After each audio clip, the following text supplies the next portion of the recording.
बोलिए भगवान श्री कृष्ण की जय, गुरु नानक भगवान की जय। आज हम अष्टम स्कंद के में आई हुई श्रीमद् भागवत महापुराण में कि अष्टम स्कंद में जो स्तुतियाँ आई हैं उनका पाठ कर रहे हैं। तो इसके तीसरे अध्याय में गजेंद्र ने भगवान की स्तुति की थी। उस स्तुति को हम पहले पढ़ चुके हैं और उसका वीडियो अलग से बना चुके हैं, तो उस स्तुति को हम नहीं पढ़ रहे हैं। अब पांचवें अध्याय में जो है ब्रह्मा जी ने जो है भगवान की स्तुति की थी। और ये स्तुति जो है दो स्तुतियाँ हैं वास्तव में इसमें। तो इसमें जो इसकी प्रस्तावना है स्तुति से पहले की उसको पढ़ेंगे और थोड़ा सा अंत में जो है जो उसका स्तुति के बाद का भाग है उसको भी पढ़ेंगे। तो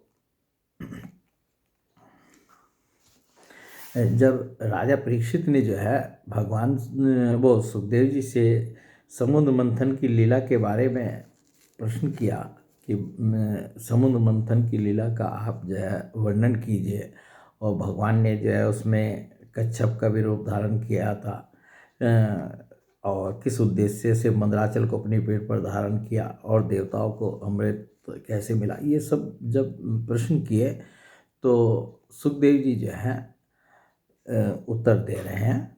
परीक्षित, जिस समय की यह बात है उस समय असुरों ने अपने तीखे शस्त्रों से देवताओं को पराजित कर दिया था। उस युद्ध में बहुतों के तो प्राणों पर ही बनाई वे भूमि से में गिरकर फिर उठ न सके दुर्वासा के श्राप से। अच्छा, दुर्वासा जी ने जो है देवताओं को क्या श्राप दिया था इसका भी छोटा सा वर्णन जो है श्रीमद् भागवत में दिया गया है। इस प्रसंग को भी हम पढ़ ले रहे हैं।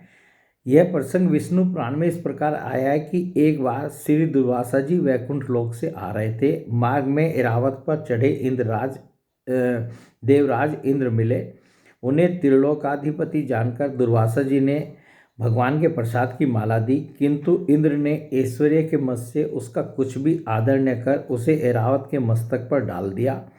ऐरावत ने उसे सूंड में लेकर पैरों से कुचल डाला। इससे दुर्वासा जी ने क्रोधित होकर श्राप दिया कि तू तीनों लोकों सहित शीघ्र ही श्रीहीन हो जाएगा।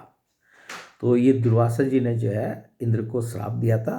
तो इसके कारण भी दुर्वासा के श्राप से तीनों लोक और स्वयं इंद्र भी श्रीहीन हो गए थे। यहाँ तक कि यज्ञादि धर्म कर्मों का भी लोप हो गया था। यह सब दुर्दशा देखकर इंद्र, वरुण आदि देवताओं ने आपस में बहुत कुछ सोचा विचारा, परंतु अपने विचारों से वे किसी निश्चय पर नहीं पहुंच सके। तब वे सबके सब सुमेरु शिखर पर स्थित ब्रह्मा जी की सभा में गए और वहां उन लोगों ने बड़ी नम्रता से ब्रह्मा जी की सेवा में अपनी परिस्थिति का विस्तृत विवरण उपस्थित किया। ब्रह्मा जी ने स्वयं देखा कि इंद्र, वायु आदि देवता श्रीहीन एवं शक्तिहीन हो गए हैं। लोगों की परिस्थिति बड़ी विकट संकटग्रस्त हो गई है और असुर इसके विपरीत फल फूल रहे हैं। समर्थ ब्रह्मा जी ने अपना मन एकाग्र करके परम पुरुष भगवान का स्मरण किया। फिर थोड़ी देर रुककर प्रफुल्लित मुख से देवताओं को संबोधित करते हुए कहा, देवताओं, मैं शंकर जी तुम लोग तथा असुर, दैत्य, मनुष्य, पशु, पक्षी, वृक्ष और स्वेदज आदि समस्त प्राणी जिनके विराट रूप के एक अत्यंत सवलप अंश से रचे गए, यानी कि छोटे अंश से रचे गए हैं, हम लोग उन अविनाशी प्रभु की ही शरण ग्रहण करें।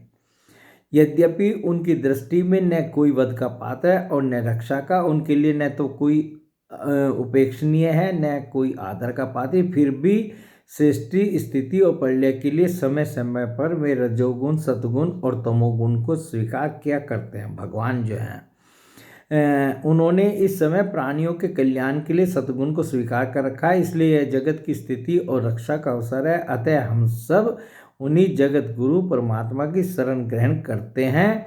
वे देवताओं के प्रिय हैं और देवता उनके प्रिय, इसलिए हम निज जनों का वे अवश्य ही कल्याण करेंगे। जब ब्रह्मा जी ने जो है देवताओं को इस प्रकार समझाया, इस प्रकार सांत्वना दी कि हम जो है भगवान की शरण ग्रहण करने के अतिरिक्त और कोई साधन नहीं है, हम भगवान की शरण ग्रहण करते हैं, वही हमें इस कष्ट से जो है, इस समय के कष्ट से मुक्ति दिलाएंगे। तो देवताओं से यह कहकर ब्रह्मा जी देवताओं को साथ लेकर भगवान अजित के निज धाम वैकुंठ में गए। वह धाम तमोमयी प्रकृति से परे है। इन लोगों ने भगवान के स्वरूप और धाम के संबंध में पहले ही बहुत कुछ सुन रखा था, परंतु वहाँ जाने पर उन लोगों को कुछ दिखाई नहीं पड़ा। इसलिए ब्रह्मा जी एकाग्र मन से वेदवाणी के द्वारा भगवान की स्तुति करने लगे।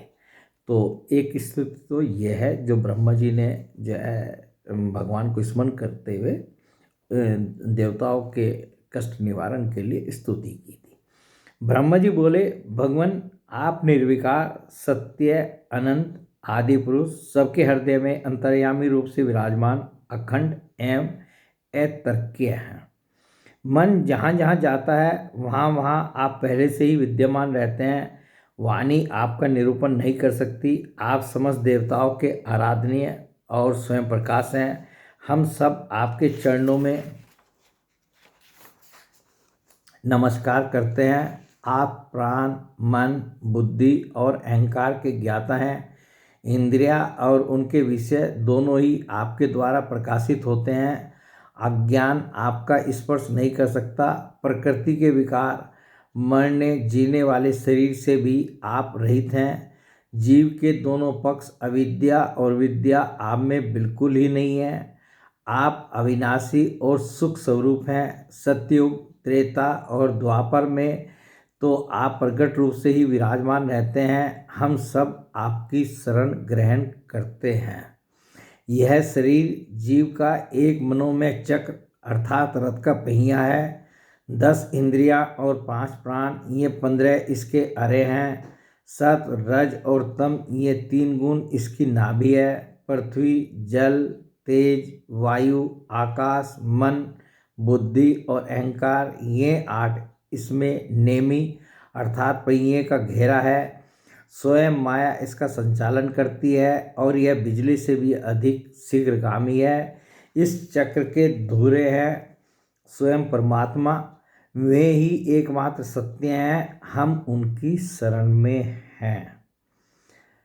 जो एकमात्र ज्ञान स्वरूप प्रकृति से परे एवं अदृश्य हैं, जो समस्त वस्तुओं के मूल में स्थित अव्यक्त हैं और देश काल तथा वस्तु से जिनका पार नहीं पाया जा सकता, वही प्रभु इस जीव के हृदय में अंतर्यामी रूप से विराजमान रहते हैं।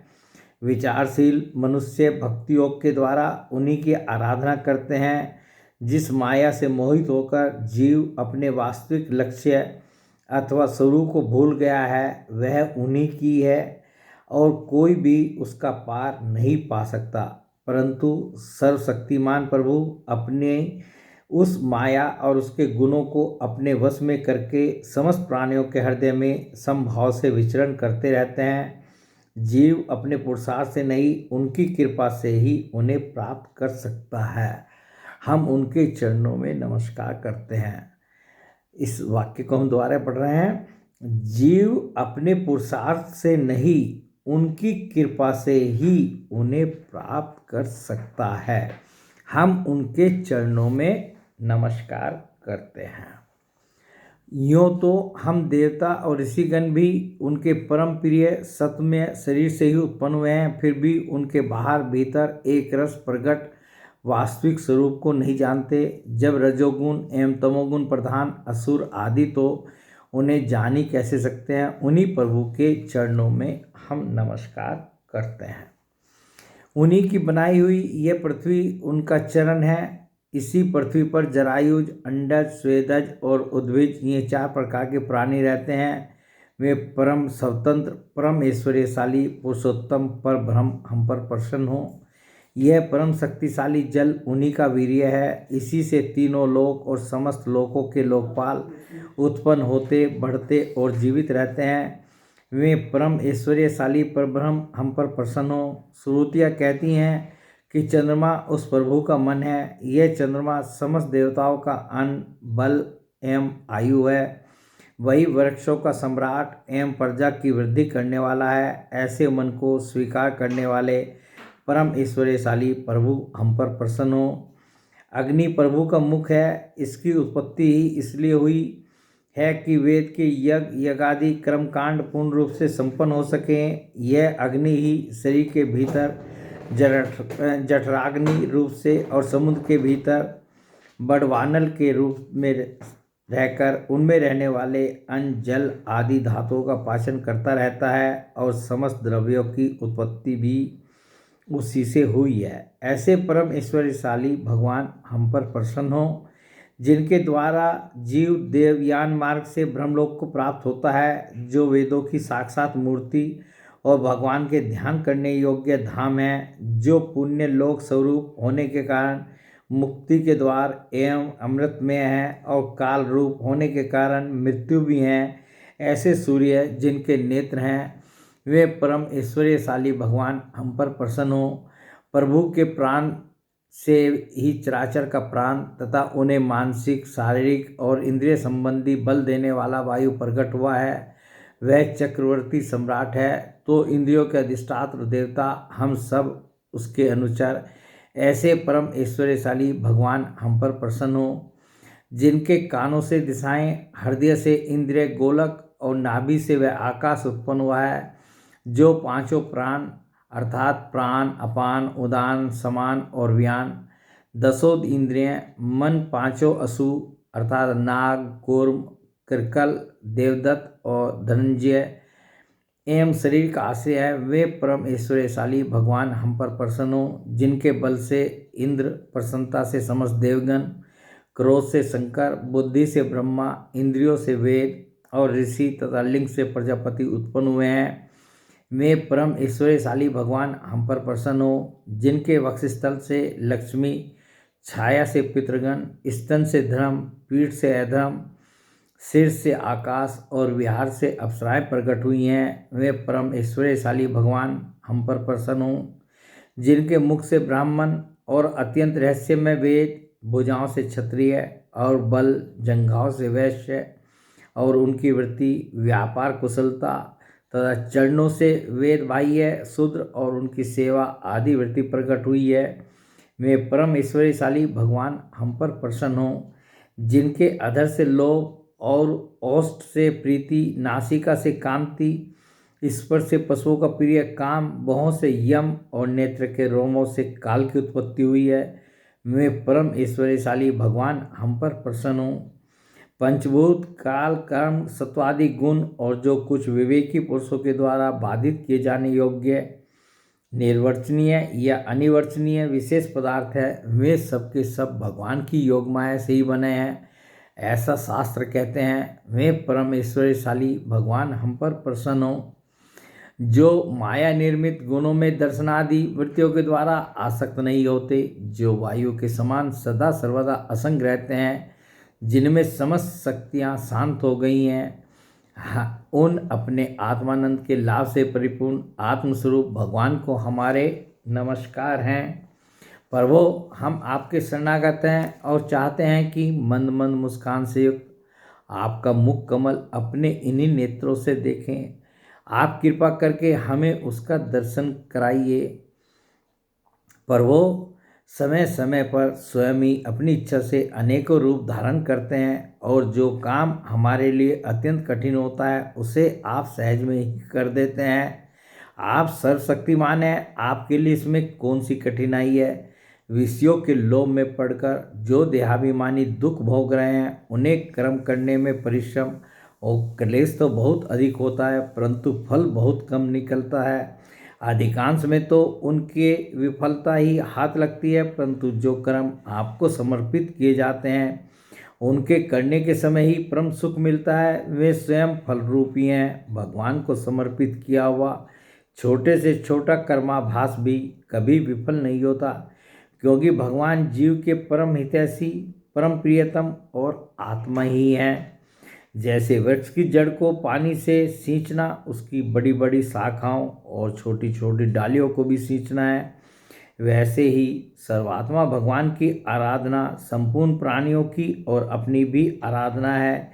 जो तीनों काल और उससे परे भी एक रस स्थित हैं, जिनकी लीलाओं का रहस्य तर्क वितर्क से परे है, जो स्वयं गुणों से परे रहकर भी सब गुणों के स्वामी हैं तथा इस समय सद्गुण में स्थित हैं, ऐसे आपको हम बार बार नमस्कार करते हैं। तो ये जो है सब देवताओं के साथ जो है जा कर के ब्रह्मा जी ने जो है भगवान की वैकुंठ धाम में जो है ये स्तुति की। तो उस स्तुति से जो है परीक्षित, जब देवताओं ने सर्वशक्तिमान भगवान श्री हरि की इस प्रकार स्तुति की, तब वे उनके बीच में ही प्रकट हो गए। भगवान जो है देवताओं के बीच में ही प्रकट हो गए। उनके शरीर की प्रभा ऐसी थी मानो हजारों सूर्य एक साथ ही उग गए हों। अब यहाँ भगवान के सौंदर्य का वर्णन होगा। भगवान की उस प्रभा से सभी देवताओं की आंखें चौंधिया गई। वे भगवान को तो क्या, आकाश, दिशाएं, पृथ्वी और अपने शरीर को भी न देख सके। केवल भगवान शंकर और ब्रह्मा जी ने उस छवि का दर्शन किया। बड़ी ही सुंदर झांकी थी। मरकतमणि यानी पन्ने के समान स्वच्छ श्यामल शरीर, कमल के भीतरी भाग के समान सुकुमार नेत्रों में लाल लाल डोरियां और चमकते हुए सुनहरे रंग का रेशमी पीताम्बर, सर्वांग सुंदर शरीर के रोम रोम से प्रसन्नता फूटी पड़ती थी। धनुष के समान टेढ़ी भुहें, बड़ा ही सुंदर मुख, सिर पर महामणि में किरीट और भुजाओं में बाजूबंद, कानों के झलकते हुए कुंडलों की चमक पड़ने से कपोल और भी सुंदर हो उठते थे, जिससे मुख कमल खिल उठता था। कमर में करधनी की लड़ियां, हाथों में कंगन, गले में हार और चरणों में नूपुर शोभायमान थे। वक्ष स्तर पर लक्ष्मी और गले में कौस्तुभमणि तथा वनमाला सुशोभित थी। ये भगवान के जो सौंदर्य और रूप का जो वर्णन है, ध्यान का विषय है। भगवान के निज अस्त्र सुदर्शन चक्र आदि मूर्तिमान होकर उनकी सेवा कर रहे थे। सभी देवताओं ने पृथ्वी पर गिरकर साष्टांग प्रणाम किया और फिर सारे देवताओं को साथ ले शंकर जी और ब्रह्मा जी परम पुरुष भगवान की स्तुति करने लगे। पहले जो स्तुति की थी उससे भगवान प्रकट हुए, तो भगवान की छवि का जो है सिर्फ शंकर जी और ब्रह्मा जी जो है दर्शन कर पाए। वो उनके रूप का, उनके सौंदर्य का, उनकी छवि का जो है हमने वर्णन पढ़ा। अब जो है ब्रह्मा जी और शंकर जी जो है जब प्रकट हो गए भगवान, तो उनकी स्तुति करने लगे। ब्रह्मा जी ने कहा, जो जन्म, स्थिति और प्रलय से कोई संबंध नहीं रखते, जो प्राकृत गुणों से रहित एवं मोक्ष स्वरूप परमानंद के महान समुद्र हैं, जो सूक्ष्म से भी सूक्ष्म है और जिनका स्वरूप अनंत है, उन परम ऐश्वर्यशाली प्रभु को हम लोग बार बार नमस्कार करते हैं। पुरुषोत्तम अपना कल्याण चाहने वाले साधक वेदोक्त एवं 5 रात्रोक्त विधि से आपके इसी स्वरूप की उपासना करते हैं। मुझे भी रचने वाले प्रभु, आपके इस विश्व में स्वरूप में मुझे समस्त देवगणों के सहित तीनों लोग दिखाई दे रहे हैं। आप में ही पहले यह जगत लीन था, मध्य में भी यह आप में ही स्थित है और अंत में भी यह पुनः आप में ही लीन हो जाएगा। आप स्वयं कार्य कारण से परे परम स्वतंत्र हैं। आप इस जगत के आदि, अंत और मध्य हैं। वैसे ही जैसे घड़े का आदि, मध्य और अंत मिट्टी है, आप अपने ही आश्रय रहने वाली अपनी माया से इस संसार की रचना करते हैं और इसमें फिर से प्रवेश करके अंतर्यामी के रूप में विराजमान होते हैं। इसलिए विवेकी और शास्त्रज्ञ पुरुष बड़ी सावधानी से अपने मन को एकाग्र करके इन गुणों की, विषयों की भीड़ में भी आपके निर्गुण स्वरूप का ही साक्षात्कार करते हैं। जैसे मनुष्य युक्ति के द्वारा लकड़ी से आग, गौ से अमृत के समान दूध, पृथ्वी से अन्न तथा जल और व्यापार से अपनी आजीविका प्राप्त कर लेते हैं, वैसे ही विवेकी पुरुष भी अपनी शुद्ध बुद्धि से भक्ति योग, ज्ञान योग आदि के द्वारा आपको इन विषयों में ही प्राप्त कर लेते हैं और अपनी अनुभूति के अनुसार आपका वर्णन भी करते हैं। कमल नाभ जिस प्रकार दावाग्नि से झुलसता हुआ हाथी गंगा जल में डुबकी लगाकर सुख और शांति का अनुभव करने लगता है, वैसे ही आपके आविर्भाव से हम लोग परम सुखी और शांत हो गए हैं। स्वामी, हम लोग बहुत दिनों से आपके दर्शनों के लिए अत्यंत लालायित हो रहे थे। आप ही हमारे बाहर और भीतर के आत्मा हैं। हम सब लोकपाल जिस उद्देश्य से आपके चरणों की शरण में आए हैं, उसे आप कृपा करके पूर्ण कीजिए। अब अपना निवेदन किया कि हम क्यों आए हैं। आप सबके साक्षी हैं, अतः इस विषय में हम लोग आपसे और क्या निवेदन करें। प्रभो, मैं, शंकर जी, अन्य देवता, ऋषि और दक्ष आदि प्रजापति सब के सब अग्नि से अलग हुई चिंगारी की तरह आपके ही अंश हैं और अपने को आपसे अलग मानते हैं। ऐसी स्थिति में प्रभु हम लोग समझ ही क्या सकते हैं। ब्राह्मण और देवताओं के कल्याण के लिए जो कुछ करना आवश्यक हो उसका आदेश आप ही दीजिए और आप वैसा स्वयं भी कर लीजिए, स्वयं कर भी लीजिए। तो श्री सुखदेव जी कहते हैं, ब्रह्मादि देवता ने इस प्रकार स्तुति करके अपनी सारी इंद्रियां रोक ली और सब बड़ी सावधानी के साथ हाथ जोड़कर खड़े हो गए। उनकी स्तुति सुनकर उसी प्रकार उनके हृदय की बात जानकर भगवान मेघ के समान गंभीर वाणी से बोले, परीक्षित, समस्त देवताओं के तथा जगत के एकमात्र स्वामी भगवान अकेले ही उनका सब कार्य करने में समर्थ थे। फिर भी समुद्र मंथन आदि लीलाओं के द्वारा विहार करने की इच्छा से वे देवताओं को संबोधित करके इस प्रकार कहने लगे। देवता जिस कार्य के लिए आए थे वो सब कार्य भगवान स्वयं ही अकेले ही कर सकते थे, परंतु जो है उनको समुद्र मंथन की लीला करवानी थी। उस लीला का विहार करने की, लीलाओं के द्वारा विहार करने की इच्छा से वे देवताओं को संबोधित करके इस प्रकार बोले। श्री भगवान ने कहा, ब्रह्मा, शंकर और देवताओं, तुम लोग सावधान होकर मेरी सलाह सुनो। तुम्हारे कल्याण का यही उपाय है। इस समय असुरों पर काल की कृपा है, इसलिए जब तक तुम्हारे अभ्युदय और उन्नति का समय नहीं आता तब तक तुम दैत्य और दानवों के पास जाकर उनसे संधि कर लो।